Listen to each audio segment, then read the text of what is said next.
Harga beras yang melambung naik membuktikan program food estate gagal, terutama food estate yang dikelola oleh Prabowo. Memang itu tidak menjadi sebab langsung, karena Indonesia memang memiliki ketergantungan pada impor pangan. Apalagi selama ini memang berkembang isu soal adanya mafia pangan. Sekelompok oknum yang memainkan harga pangan agar bisa mendatangkan bahan pangan impor terus-menerus. Tapi jika food estate berhasil, tradisi impor itu bisa dicegah. Sebagian dari program tersebut katanya berhasil, yaitu program yang sudah lama dikerjakan oleh Kementan. Bentuknya sudah sawah, hasilnya sudah ada, tinggal meningkatkan produksinya. Sementara sebagian lain gagal total.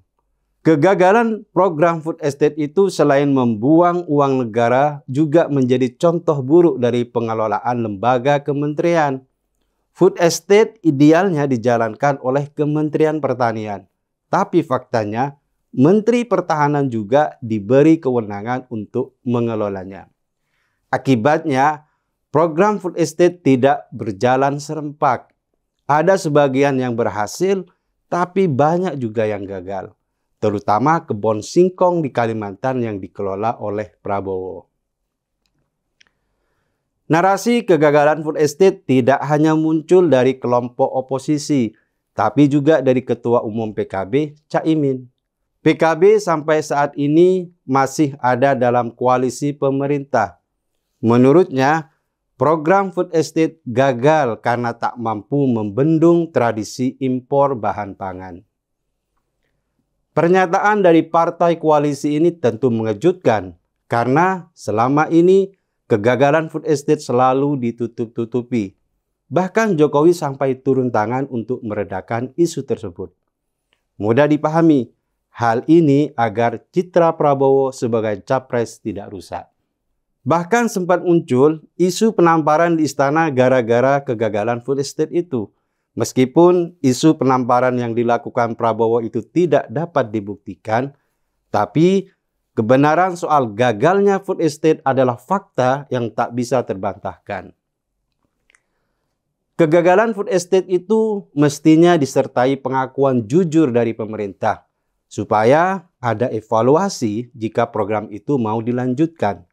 Kalau memang pemerintah tidak punya ahli untuk mengatasi lahan gambut, bisa mendatangkan ahli dari negara lain.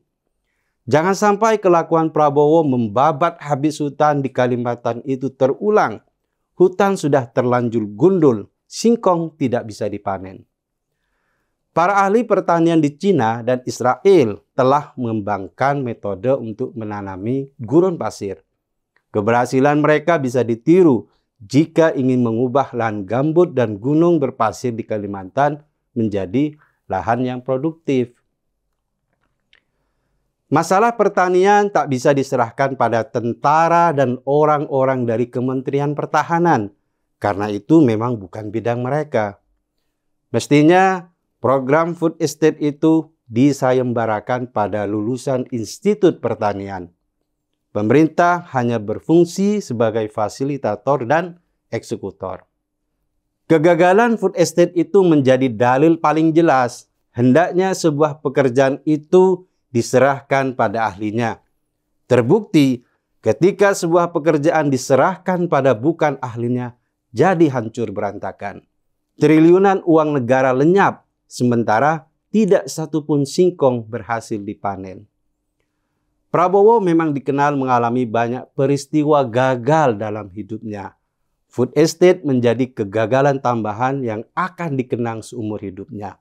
Jangankan pekerjaan di luar bidangnya, pesawat tempur bekas yang dulu mau dihibahkan saja malah dibeli mahal oleh dia. Sebenarnya pernyataan koalisi tentang kegagalan food estate bukan pertama kali dinyatakan oleh Caimin yang dari PKB. Tapi justru dari Hasto Kristianto, Sekjen PDIP. Artinya, sebenarnya ada masalah dalam program food estate itu, tapi fakta di lapangan masih ditutup-tutupi. Jika Caimin dan Hasto saja sudah mulai bersuara, besar kemungkinan akan ada pihak lain yang mengikutinya. Kebenaran pasti akan terkuak, meski kadang-kadang membutuhkan waktu yang lebih lama.